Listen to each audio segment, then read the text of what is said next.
Mas Inggih semakin mencintai Mbak Sulis. To Sulistyowati ngene sapa to Sulis iki? Mbak Fitri, semoga Mas Inggih selalu mencintai Mbak Fitri dengan ketulusan hatinya yang paling dalam sedalam. Ngene lho lek ngomong ditoto ya. Dengan cinta sedalamnya.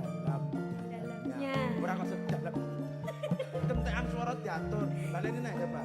Semoga. Ngono ae kok. Wis mau baleni. Ya. Wes dongamu apa? Dong aku siji. Apa? Aja pegatan. Amin. Iya ta? Heeh ya, Masnya sing liyane Liyane ya semoga berkah barokah keluarganya nanti. meskipun ada rintangan dan godaan, biasanya wong lek omah-omah ki malah anu Mas. Biasanya wong omah-omah ki malah rintangane iki akeh banget loh. Oh ya wis tau ngalah. Tahu ndelok Pak Mbok kowe mbedino tukaran.